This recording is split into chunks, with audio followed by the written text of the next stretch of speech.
In this video I'll be just showing some of the things that are new in the latest release of UVLayout.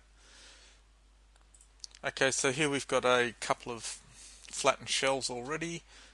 Just the first sort of change is, let's say you've got multiple shells picked, and so as before you can move them as a group just with space middle mouse button. But if you wanted to move one individual shell that's part of a group, previously you'd have to unpick them. So now you just hold down Alt and space, and then you can move the individual shells around. Alright, so that's one of the changes. Another one is we did some work on just simple things like picking. So if you go to preferences here, so normally it's closed, the edit preferences, here you can see there's a new edge pick setting here.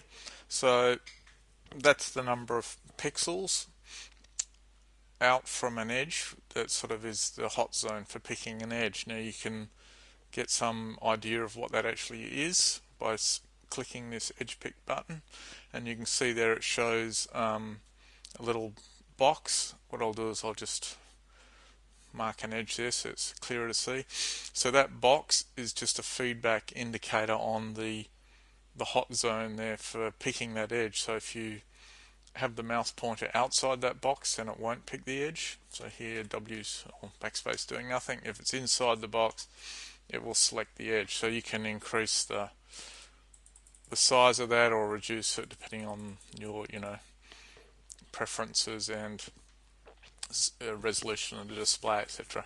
And the other value there, this was there previously, but you can see what that means is the number of pixels away from a vertex. And so if I increase that, so the effect of that is, if I make it extreme, if I use something like the K hotkey, which has dual use. It can be used to select an edge, tag an edge, or to tag a point. So in this case, if I use K inside that box, then it will select the edge, but if I'm outside the box, then it will select the point. So you can select the number of pixels away from that vertex. That sort of becomes a hot zone for vertex picking. So that's the difference between those two numbers. So I'll just set that back to what I normally have. Alright, so that's, and then if you want to turn off that feedback displaying on the sort of picking area, you just click the edge pick again. Alright, so that's that one. So what I was going to show you with these two shells I have here. So in UVLayout, we'll get rid of the preferences there. If you've got a shell and you want to copy the UVs, so normally you could use copy UVs here, or even under the various tools there for snapping and stacking. But they only work if the shells have exactly the same geometry or topology. So in this case, we've got two UV shells that sort of come from similar pieces of 3D geometry, but this one's been trimmed and that one hasn't. So if I wanted to make sure that the UVs on this shell on the right here are exactly the same as the shell on the left, I wouldn't be able to do that with any of those stacking or copy UVs tool, because the geometry or topology of these two shells is different because of that geometry has been trimmed there. So what's new is this snapping under the snap menu with this snap shells and boundary points tool here. So I'll show you what that's about, but first I'll just explain here that I'm going to be using layers, because this shell is a larger area than that shell. By default it will always appear underneath. So in UVLayout, shells are stacked, so that just in terms of visibility, the smaller ones are always displayed. The ones with smaller area are displayed above the ones with larger area.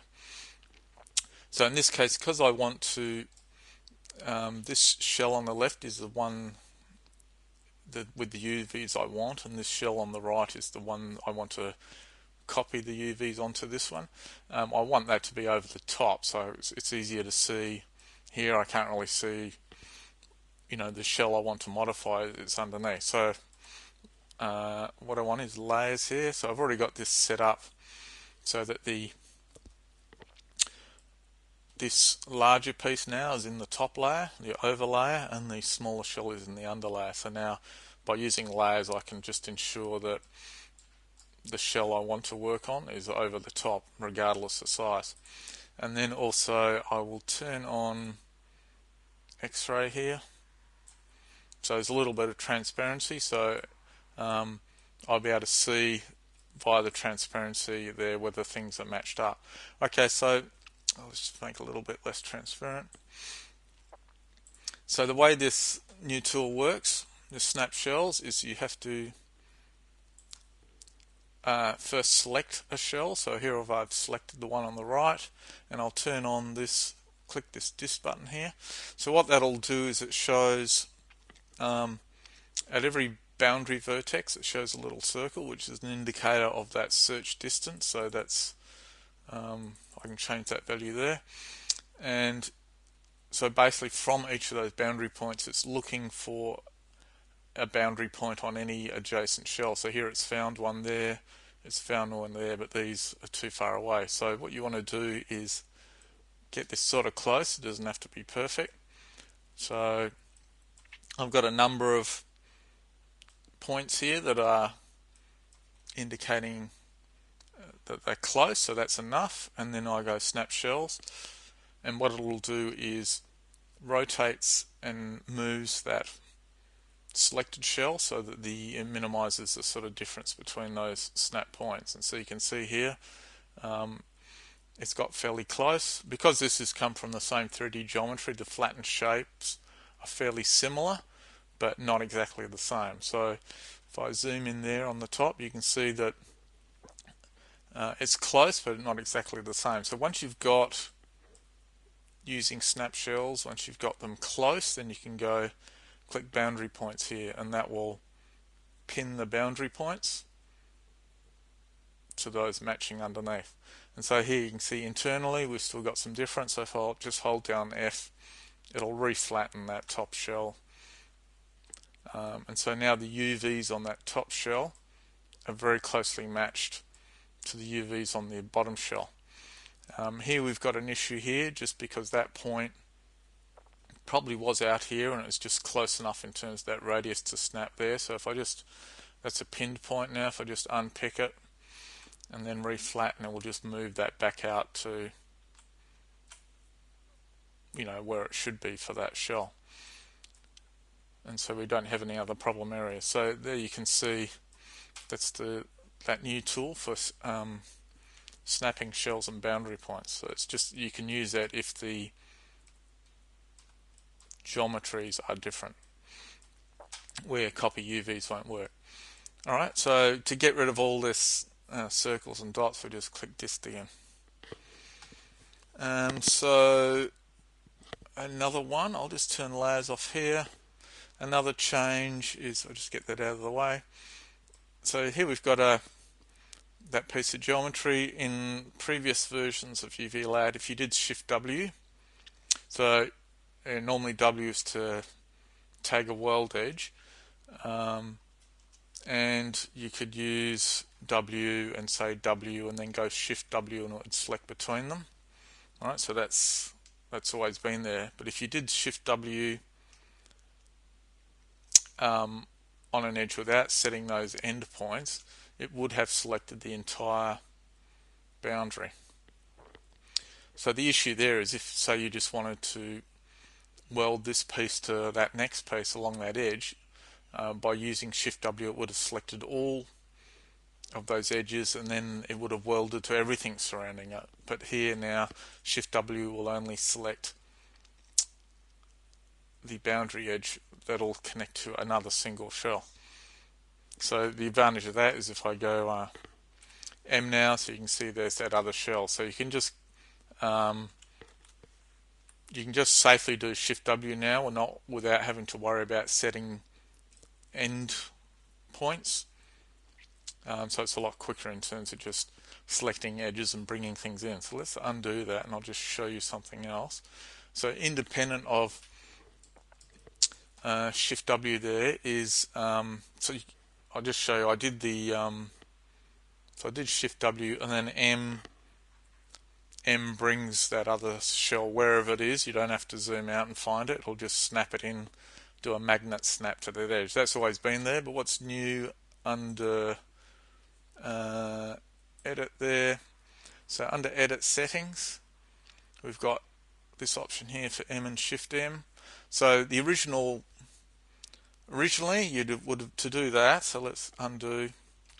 Originally, if I just done M, it would make that shell that I just selected snap to the shell that it was adjacent to. So it would disappear, and then you'd have to search out and try and find it wherever it went. So it's over there, but it might be hard to see. And so then in previous versions you would have had to have done Shift M. And so I found just in my own use that I'm always using Shift M and hardly ever using just M by itself. So I added this option here to just swap those two. So because most of the time I found you just want to use you just want to bring the shells into where you're focused. So you just use M all the time now if you select that instead of Shift M. So it seems like a minor change, but it saves a lot of finding the Shift key. And then another thing related to that, if I undo, so that magnet tool there is quite handy for just if you've got a shell and you want to find out bring in the other adjacent shells quickly. So in previous versions, you would have had to have selected a world edge and then used the magnet tool. So now if you just want to bring things in quickly, just hold the mouse pointer over an edge and just do M, and that will, without actually selecting a world edge, it'll just magnetically bring in those adjacent shells. And related to that, I'll just undo. If you go to the pack tools here and select the bleed there, I'll turn show bleed on, or make it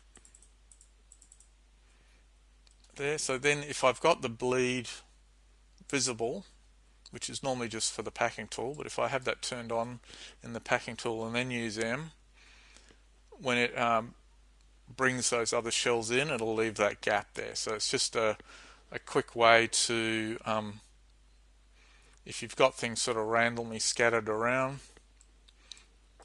you can just quickly use M now to gather all the pieces together in one place. So that's some of the my personal highlights of the latest release. So there's quite a long list of other bug fixes and tweaks, which you can see in the release notes.